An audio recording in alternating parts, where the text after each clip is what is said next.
Is this a joke? Is this a Hargrove joke? stopped walking, not because he cared, because the sound irritated him the way a car alarm does.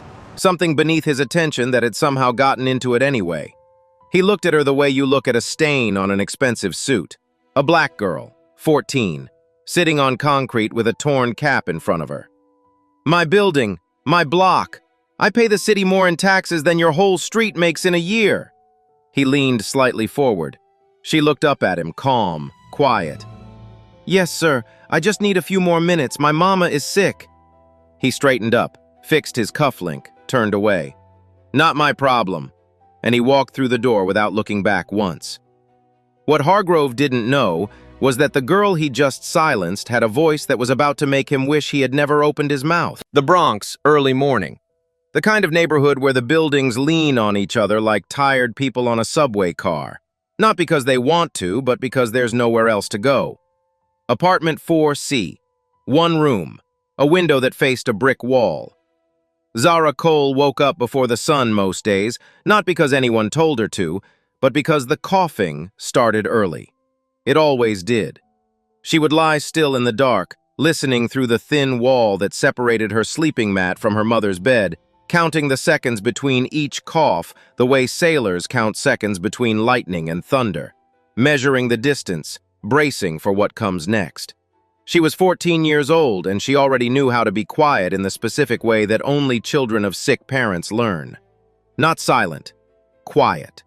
The kind that says, I'm here, but I won't cost you anything. Her mother's name was Diana Cole.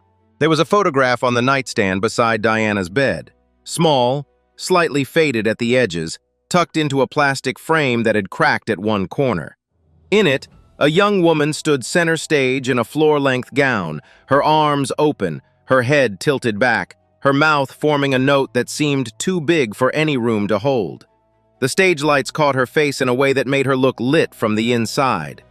That woman looked nothing like the woman coughing behind the wall. And yet, they were the same person. Every morning before she left, Zara would stand at her mother's door. Diana would be propped up against two pillows, a glass of water on the nightstand beside the photograph, her breathing shallow but steady. Some mornings she was awake. Some mornings she pretended to be asleep so Zara wouldn't worry. They both knew. Neither of them said it. I'll be back by noon, Zara would say. Wear the blue jacket, Diana would answer. That was their language. Practical, forward-moving. No room for the weight of what was actually happening. What was actually happening was this. Diana Cole needed surgery. Her cardiologist had explained it twice now, once with charts and once without, as if simpler words might make the number smaller. They didn't. $18,000, 6 weeks. After that, the risk became something he wouldn't put a percentage on, which told Zara everything she needed to know. $18,000. Zara had counted what was in the coffee tin above the refrigerator the night before. She did the math in her head on the way downstairs each morning. The number never got close enough to matter. So she sang. She had been singing since she could talk, in the kitchen, in the stairwell, in the back of the church 3 blocks over where the acoustics made even ordinary voices sound like something worth hearing. Nobody had taught her technique. Nobody had taught her breath control or posture, or how to place a note so it carries to the back of a room. She had learned by listening, to her mother's old recordings, to gospel choirs, to the way certain songs moved through a space differently depending on where you stood when you sang them. She sat up every morning at the corner of Junction and 5th, cap on the ground, eyes closed, and she sang. Most people walked past. That was fine. Some stopped for 30 seconds, dropped something, moved on. That was fine too. A few stayed longer. A construction worker who leaned against a lamppost with his coffee. An old woman who mouthed the words to things Zara didn't know she knew. Those were the moments Zara sang for. Not the money, the stillness. Across the city in a glass office on the 40th floor, Richard Hargrove was already at his desk. His assistant had placed a fresh report in front of him. Proposals for the Young American Voices competition, the annual talent showcase his foundation sponsored. $300,000 in prize money and scholarships, distributed each year to what the Foundation's website called the Next Generation of American Musical Excellence. Hargrove flipped through the headshots without reading the bios. A violinist from Boston, a pianist from Atlanta, a cellist, young, black, impressive credentials. He turned the page. "We need someone who fits the brand," he said without looking up. His assistant nodded and made a note. That afternoon, Zara counted $31 in her cap and walked home to make her mother's soup. The surgery fund stood at $2,240. She had 5 weeks and 3 days left. It was a Thursday morning when everything changed, though it didn't look like that at first. Zara arrived at Junction and 5th a little after 7, earlier than usual. The street was still half asleep. A delivery truck idling at the corner, a woman walking a dog that kept stopping to smell everything, the bodega owner 2 doors down pulling up his metal gate with a sound like a slow exhale. She set her cap down, smoothed her jacket, closed her eyes, and she sang Nessun Dorma. Not the Italian.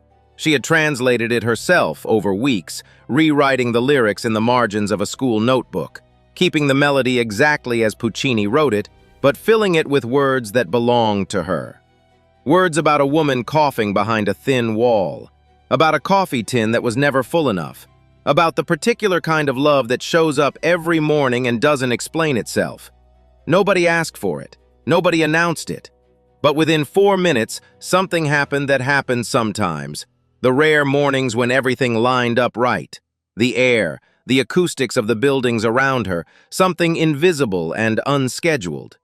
People stopped. Not politely. Not the way people slow down to glance at something mildly interesting. They stopped the way you stop when you've walked into a room and forgotten completely why you came. 30 people. Then 40. Marcus Webb was cutting through the block on his way to a press junket he was already late for. He had his earbuds in. He pulled one out to check the commotion, then the other. He stood there for a full minute before he even thought to reach for his phone. He filmed 43 seconds, posted it without a caption, just her voice, the street, the crowd standing still in the middle of a Thursday morning like time had briefly stopped taking requests. Then he put his phone in his pocket and stayed for the rest. 3 blocks away, a black SUV rolled to a stop at a red light. Inside, Richard Hargrove was on a call. He wasn't listening to it anymore. His eyes moved toward the window.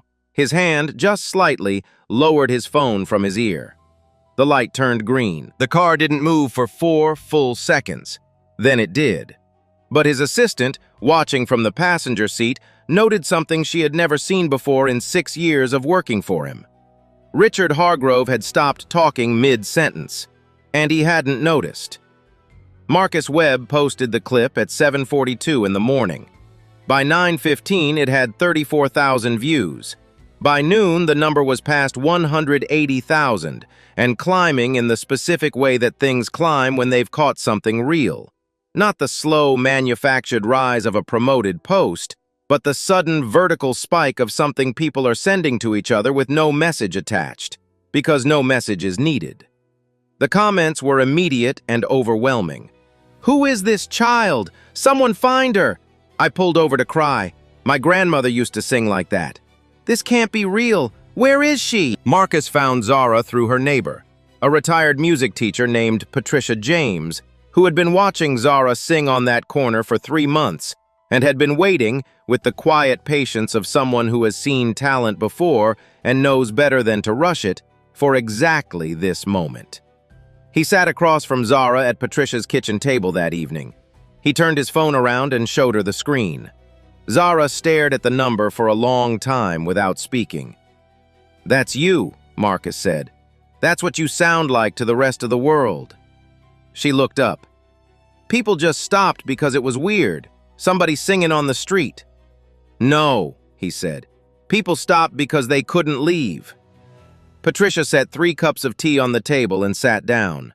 She slid a printed flyer across to Zara. "Young American Voices. Annual competition. Riverside Cultural Center.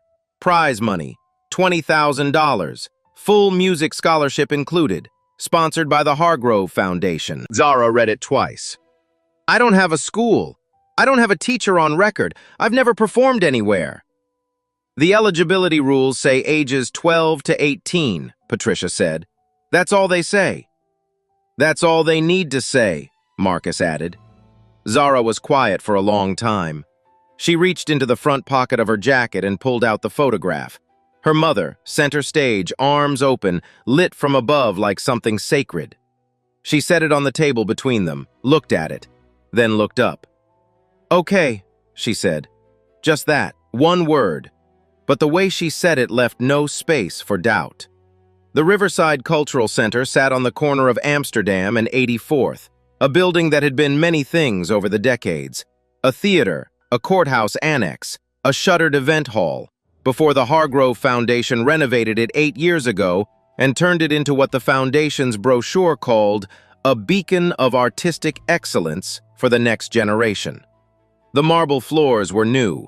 The chandeliers were restored. The main hall seated 212 people and had acoustics that a reviewer once described as among the finest of any mid-sized venue in the city. It was, in every visible way, not a place built for a girl who had spent the last 4 months singing on concrete.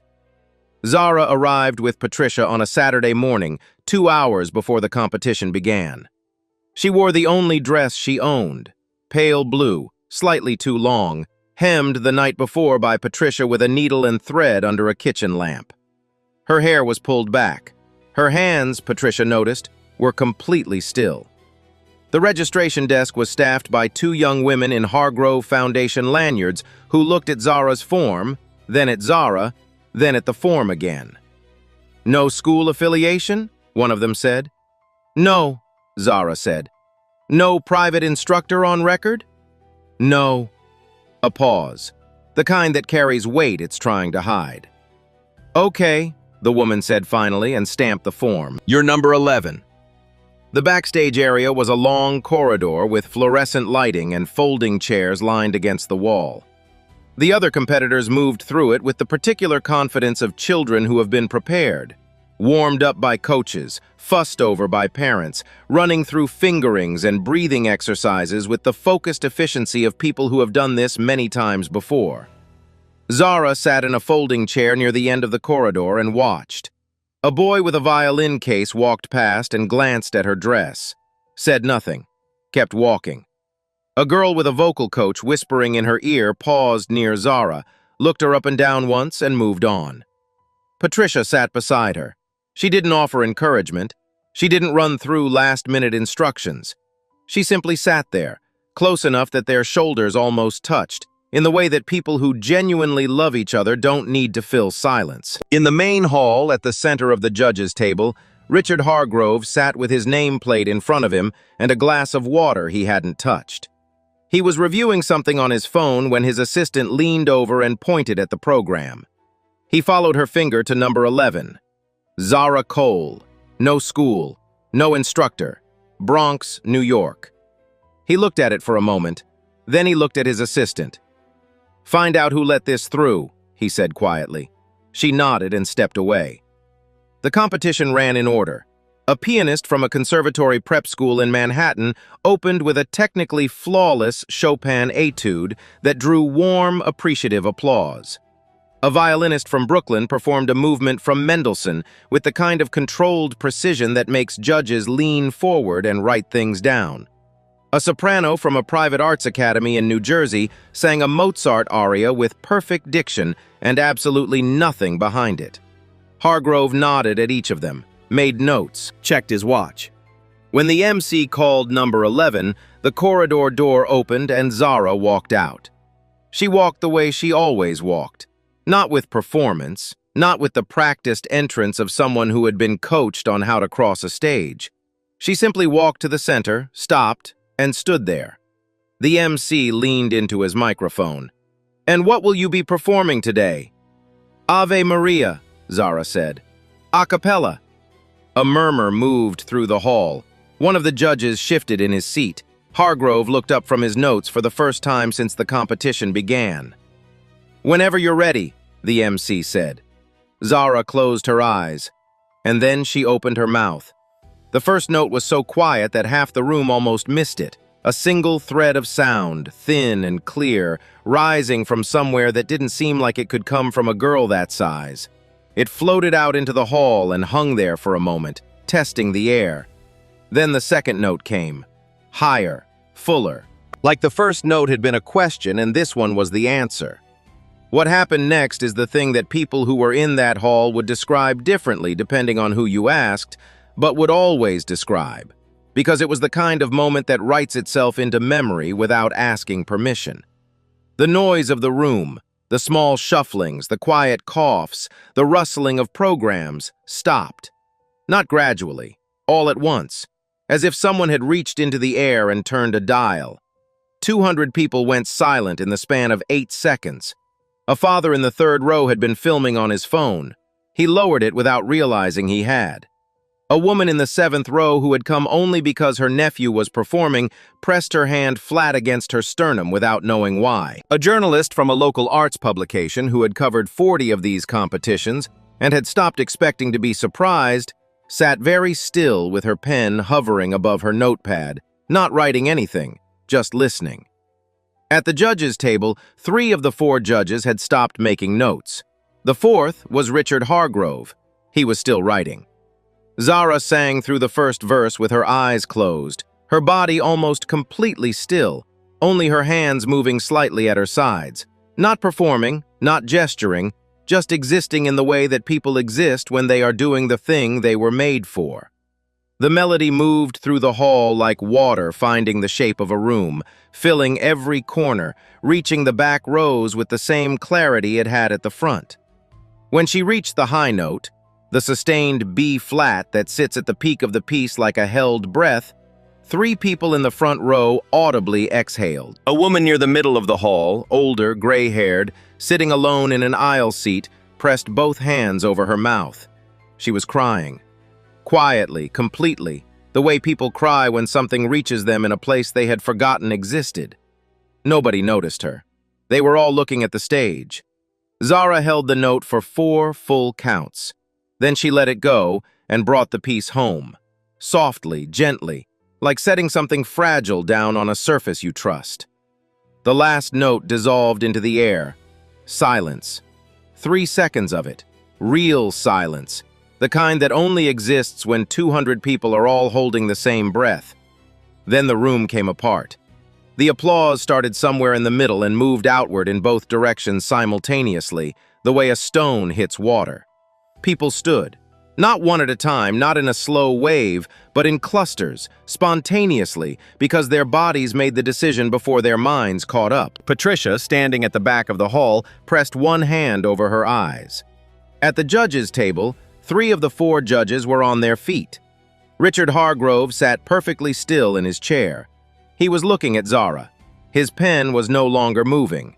And for just a moment, one unguarded, unscripted moment that his assistant would later say she had never seen before and never saw again, his face held something that might have been recognition. Not of the girl, of the voice.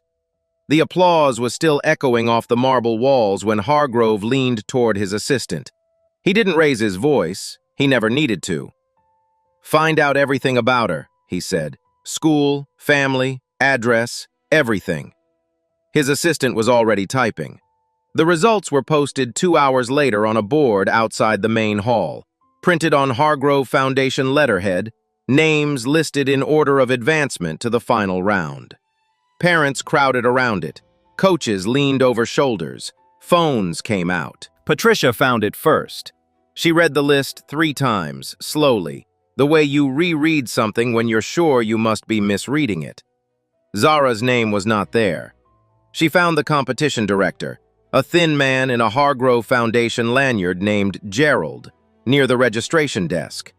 She kept her voice even, the way women who have spent decades in underfunded schools learn to keep their voices even when they are anything but. "Zara Cole performed this morning," Patricia said. "She's not on the list." Gerald looked at his clipboard. "She was disqualified." "On what grounds?" "Competitors are required to have documented formal training from an accredited institution or a certified private instructor." He said it the way people recite things they have recently been told to recite. smoothly, without looking up. "It's in the competition guidelines." "I have a copy of those guidelines," Patricia said. "That requirement is not in them." Gerald looked up for the first time. Something moved behind his eyes. Not guilt exactly, but the cousin of it. "The guidelines were updated this morning," he said. "We notified all participants by email." "She doesn't have email." A pause. "I'm sorry," he said. "There's nothing I can do." Patricia stood there for a moment looking at him, not with anger, because anger would have given him somewhere to go, but with the specific, terrible clarity of a woman who has seen this particular door closed before and knows exactly whose hand is on the other side of it. She turned and walked back to where Zara was waiting in the corridor. She didn't have to say anything. Zara read it on her face. For a long moment, the girl said nothing. She looked down at her shoes, at the marble floor that probably cost more per square foot than their monthly rent, at the Hargrove Foundation logo etched into the wall beside the door. Then she picked up her jacket, and she walked outside. Patricia followed her, already reaching for her arm, already forming the words that would come next. The comfort, the plan, the "we'll figure this out." But she stopped. Because Zara had sat down on the front steps of the Riverside Cultural Center, the same way she sat every morning on the corner of Junction and Fifth, and she had set her cap down on the step below her. And she opened her mouth and sang. No announcement, no explanation, no microphone, no stage, no permission, just her voice, hitting the open air of Amsterdam Avenue on a Saturday afternoon. The first person to stop was a woman pushing a stroller. She slowed, then halted, turning toward the sound with the instinctive, involuntary attention that certain sounds command before the brain catches up. Then a man walking past with headphones. He pulled one side off, then another, then three more. Within 10 minutes, the steps of the Riverside Cultural Center held more than 80 people, spilling down onto the sidewalk, blocking the entrance, standing in the street with their phones raised, not to post, not yet, just to hold on to the moment in the only way they knew how. Marcus, who had been waiting across the street, hit live on his phone without hesitating. Within 7 minutes, 40,000 people were watching. Inside the building, Gerald, the competition director, stood at the glass door and looked out at the crowd and said nothing. At the back of the building, Hargrove was being walked to his car through a side exit. He heard it. He stopped walking. His hand came up slightly, just barely, and his driver, who had worked for him for 11 years, stopped too without being told. They stood there in the narrow service alley for a full minute and 40 seconds. Then Hargrove lowered his hand. "Keep going," he said. But his voice, for the first time all day, had lost its edge. The live stream ended when Zara's voice did. She sang for 22 minutes on those steps. No set list, no plan, just song after song drawn from whatever the moment asked for. And when she finally stopped, when the last note released itself into the afternoon air and the silence after it settled over the crowd like something physical, there was a pause of about 4 seconds before the applause came. 4 seconds is a long time when 200 people are holding their breath together. The applause, when it arrived, was not polite. It was not the measured, appropriate response of an audience that has been told when to clap. It was the sound of people who had been ambushed by something they weren't prepared for and had no way to respond to except with everything they had. Marcus stopped the stream and looked at his phone. 214,000 views in 22 minutes. The comments were still coming in faster than they could be read. A vertical scroll of people trying to put into words something that didn't have words. "I was there. I'm standing on the street right now crying. Someone needs to sign this child. Who is she? Find her. What just happened?" A woman made her way through the crowd to where Zara was still sitting on the steps. She was older, late 60s, gray natural hair, a quiet elegance in the way she carried herself that had nothing to do with money. She sat down beside Zara without asking permission, the way people sit beside each other in church. "Your mother sang," the woman said. It wasn't a question. Zara looked at her. "How did you know?" The woman smiled, the kind of smile that carries something heavy behind it. Because I know that voice, she said. I have known that voice for a very long time. She pressed a card into Zara's hand, stood, and walked away into the crowd before Zara could ask anything else. Zara looked down at the card. Ruth Simmons, former Associate Director, New York City Philharmonic. She turned it over. On the back, in small, careful handwriting, "We need to talk. There are things you don't know." By Sunday morning, the clip had 1.2 million views. By Sunday afternoon, Hargrove's legal team had filed a DMCA takedown notice against Marcus's live stream. The grounds. A piece of music played briefly over the Cultural Center's internal speaker system during the competition, a commissioned work owned by the Hargrove Foundation, had been audible for approximately 11 seconds in the background of the recording. 11 seconds. Marcus got the notification while he was eating breakfast. He stared at it for a long time. Then he put down his fork and opened his laptop. By Monday morning, the original stream was gone. By Monday afternoon, 61 mirror uploads had appeared across every platform that existed, posted by people Marcus had never met and would never meet, in cities he had never been to, for no reason other than that they had seen something true and didn't want it to disappear. The combined view count across all mirrors had passed 1.8 million. The takedown had not silenced anything. It had handed the story a megaphone. But Hargrove was not finished. A website with no visible ownership published a story that Monday, picked up within hours by two entertainment blogs that Marcus recognized as having run favorable Hargrove Foundation coverage in the past, suggesting that the entire thing had been staged. That Patricia James, a retired teacher with a social media following of 400 people, had manufactured the street performance and the competition incident as a deliberate publicity stunt. That Zara was not a struggling child at all, but a coached plant, and that the emotions people had seen on that live stream were a performance of a different kind. The article was written carefully enough to avoid being technically false. It implied rather than stated. It questioned rather than accused. It was, in the specific way that certain kinds of cruelty are, almost worse for being sophisticated. The comments beneath it were not sophisticated at all. Marcus read them and closed the tab. Then he called Ruth Simmons. She answered on the second ring, as if she had been waiting. They met that evening at a diner on 116th Street. A corner booth, Ruth already there when Marcus arrived, a cup of tea in front of her that she hadn't touched.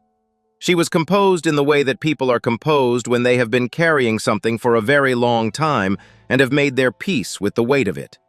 She told him everything. 15 years ago, Diana Cole had been at the height of a career that people in the industry spoke about in the specific hushed tones reserved for once-in-a-generation talent. Hargrove had approached her personally, not through an intermediary, not through her manager, but personally, with a contract that would have made her the flagship artist of his entire media operation. The contract gave Hargrove's company final approval over every performance, every recording, every public appearance. A 10-year term. A silence clause that extended 5 years beyond it. Diana had read it twice, asked one question: "What happens if I want to perform something you don't approve?" And when she received the answer, she put the contract down on the table and slid it back across without signing it. Within 6 months, every major venue in the city had stopped returning her manager's calls. Every festival, every orchestra engagement, every recording opportunity, all of it, gone. Not loudly, not with any announcement or explanation, just gone. Door after door closing quietly, the way powerful men close doors when they want to make sure no one hears the sound. Ruth had watched it happen. She had tried to intervene twice and been told both times, in language that was perfectly polite and absolutely clear, that her involvement would not be welcome. She had stayed silent for 15 years because she had a career too, and because silence had felt, at the time, like the only door left open. "I have been waiting," she said, wrapping both hands around her cold cup of tea, "for someone to give me a reason to stop being silent." Marcus reached into his bag and placed a recorder on the table between them. She looked at it, nodded once. And then, in a corner booth of a diner on 116th Street, Ruth Simmons began to speak.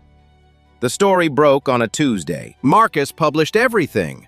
Ruth's full recorded testimony, the original contract Hargrove had presented to Diana 15 years ago, the timeline of every door that had closed in the 6 months after she refused to sign it, and the internal Hargrove Foundation email, obtained through a source Marcus would never name, instructing Gerald to add the formal training requirement to the competition guidelines at 7:14 on the morning of the competition. 7:14. 42 minutes after Zara had already registered. The piece ran on Marcus's publication at 6 a.m. By 8 a.m., it had been picked up by 4 major outlets. By noon, it was everywhere. The comment sections were something Marcus had never seen in 15 years of journalism. Not the usual split of opinion, not the familiar back and forth of people talking past each other, but something closer to unanimity. Hundreds of thousands of people from places that agreed on almost nothing, agreeing on this. This is wrong. This has always been wrong. Her name is Zara Cole, and she deserved better, and so did her mother. Hashtag Justice for Zara appeared at 9 a.m. and was trending nationally by 10. Hashtag Let Her Sing followed an hour later. The mirror uploads of Zara's performance, all 61 of them, spread across every platform, began accumulating views at a rate that the original stream never had, because now people weren't just watching a girl sing. They were watching a girl sing, knowing everything that had been done to stop her from being heard. The two things together were unbearable in the specific way that truth and injustice are unbearable when they occupy the same frame. Combined views passed 3 million by Wednesday morning. Ruth Simmons gave a second interview, this time on camera, sitting straight-backed and clear-eyed in her living room, saying the same things she had said in the diner, but now saying them to a lens that would carry them everywhere.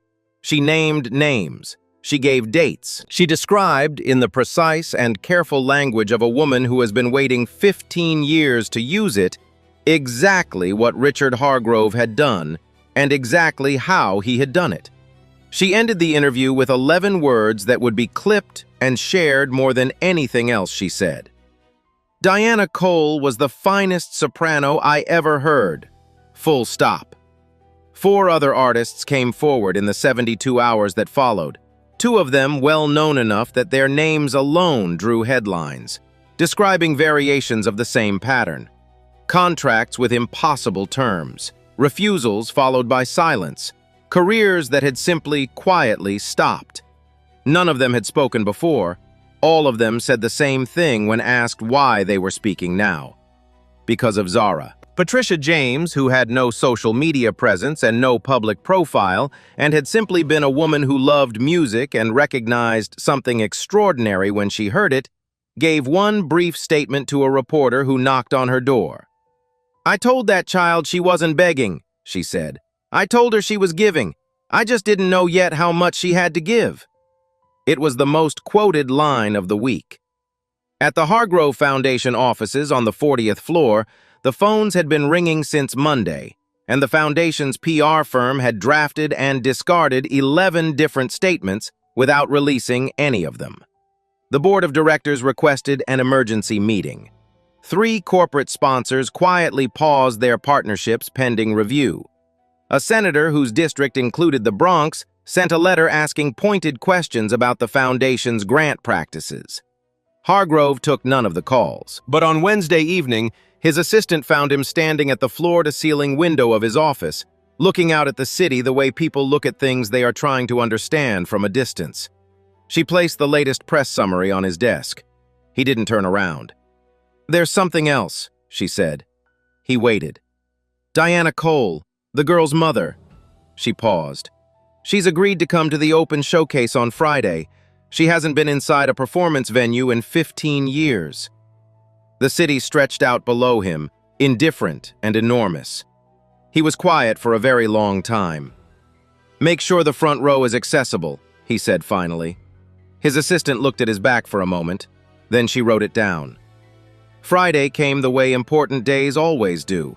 looking exactly like any other day until you're standing in the middle of it. The Riverside Cultural Center had been transformed overnight. Not in its appearance. The marble floors were the same, the chandeliers were the same, the Hargrove Foundation logo was still etched into the wall beside the entrance. But in its atmosphere, the way a room changes when the people inside it know that something real is about to happen and have no script for it. Press credentials filled the first 3 rows on the left side. A classical music streaming channel had set up 2 cameras at opposite ends of the hall. Marcus was there with his recorder and a photographer he trusted. Ruth Simmons sat in the front row center, spine straight, hands folded in her lap, dressed as if she were attending Carnegie Hall. The hall filled quickly. 240 people, standing room at the back. Hargrove arrived through the main entrance, not the side exit he had used on Saturday, and walked to the VIP table at the front without speaking to anyone. His face was composed. His suit was impeccable. He looked, Patricia thought from across the room, like a man who had decided exactly how this afternoon was going to go and was holding that decision in place through sheer force of will. She almost felt sorry for him. Almost. The MC welcomed the audience, said several careful things about the Foundation's commitment to artistic excellence and community access, and then introduced the afternoon's performer. The door at the side of the stage opened. Zara walked out. She was wearing the same pale blue dress, still slightly too long, still hemmed with Patricia's kitchen table stitching, and she walked to the center of the stage the same way she always walked anywhere, without performance, without calculation, just a 14-year-old girl putting one foot in front of the other until she arrived at the place she was going. She looked out at the hall. 240 people looked back at her. Then she looked down at the front row, and she stopped. Patricia had told her that morning that there would be a surprise. She had not said what it was. Zara had nodded and asked no questions, the way she had learned not to ask questions about things she couldn't control. But she had not been prepared for this. Diana Cole sat in the front row in a wheelchair, a gray blanket across her lap, her hair pinned back, her hands folded the same way Ruth's were folded beside her. She was thinner than she had been in the photograph. Her breathing was careful, measured, the breathing of someone who had learned to spend it wisely. But her eyes were the same as the photograph, lit from somewhere inside. She looked at her daughter on that stage and she did not look away. Zara stood completely still for 5 seconds. The hall was silent. Nobody coughed, nobody shifted, nobody looked at their phone. 240 people understood without being told that they were inside a moment that did not belong to them, and they held themselves accordingly. Then Zara reached into the pocket of her pale blue dress and drew out the photograph. Her mother, center stage, arms open, lit from above, and placed it on the small stand at the front of the stage. She looked at it for just a moment. Then she looked at her mother, and she sang. She sang Ave Maria, the same melody Diana had taught her on the kitchen floor of a one-room apartment in the Bronx when Zara was 5 years old, and the world was smaller and simpler, and her mother's voice had been the largest thing in it. She sang it the way it had lived inside her for 9 years, through the coughing and the coffee tin and the concrete and the closed doors. Not as a performance, not as a demonstration of anything, but as the only language she had ever found that was large enough to hold everything she needed to say. Diana Cole began to cry at the first note. She did not cover her face. She did not look away. She sat in the front row of the Riverside Cultural Center, the same building where her last performance had been erased from every record 15 years ago, and she let her daughter's voice find her completely, the way it always had across thin walls and dark mornings, and she wept without apology or restraint. The hall did not move. 17 minutes. Not one person left. Not one phone screen lit up. The cameras recorded and the journalists sat with their pens down, and Ruth Simmons closed her eyes and listened with the full attention of someone receiving something they had waited a very long time for. When the last note ended, the silence lasted longer than it had the first time. 6 full seconds. Then Ruth Simmons stood up. Then the hall stood up. All of it. All at once. The way things happen when 240 people make the same decision in the same instant without consulting each other. Richard Hargrove sat in his chair.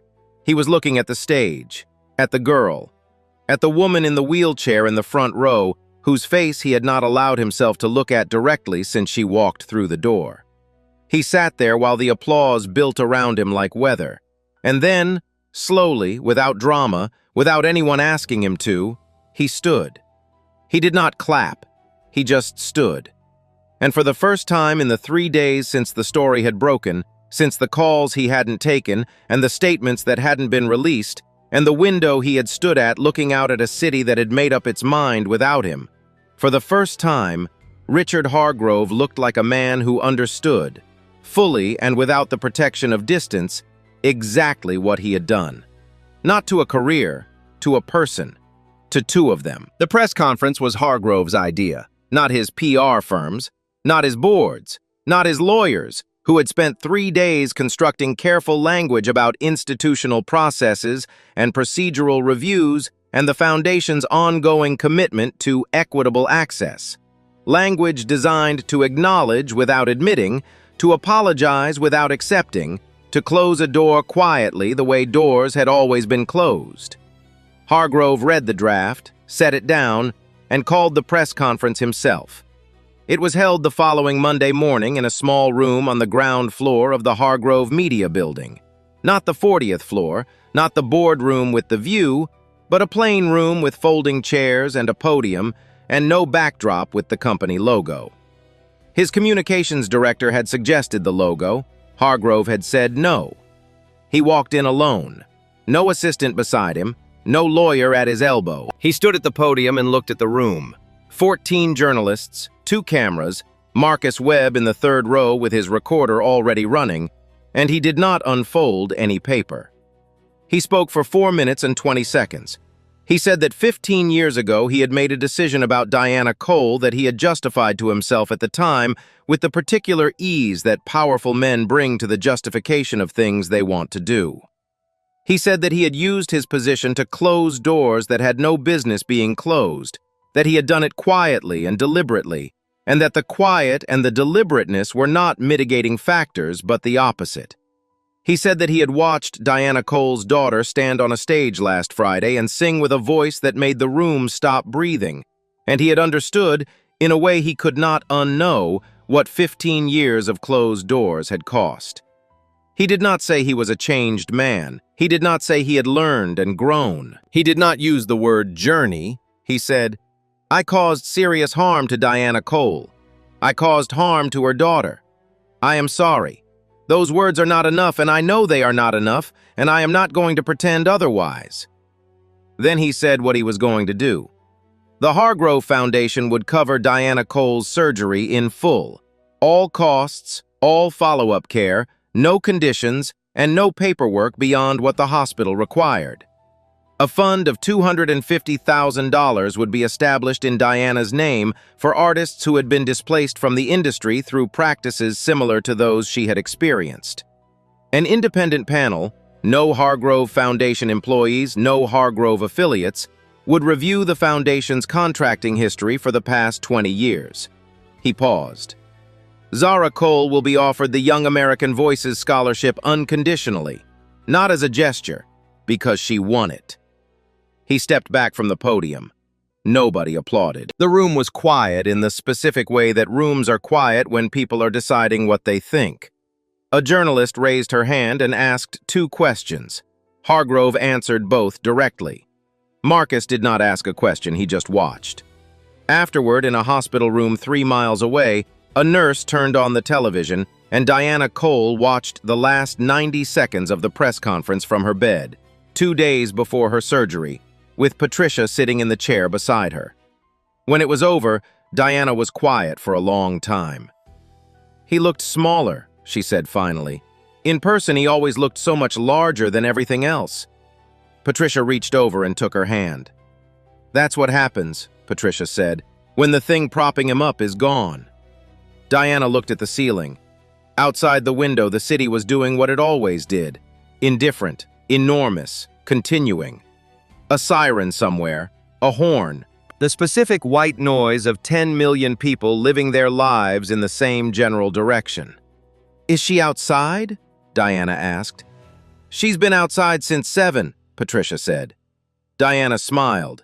The real one, the one from the photograph, the one that looked lit from inside.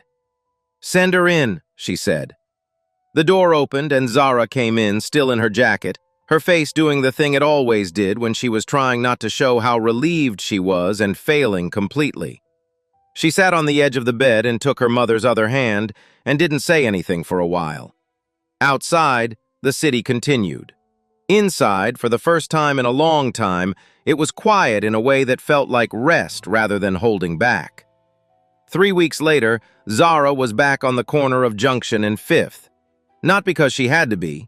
The scholarship covered everything: school, housing assistance, a stipend that meant Diana's coffee tin could finally hold something other than emergency money. The surgery had gone well.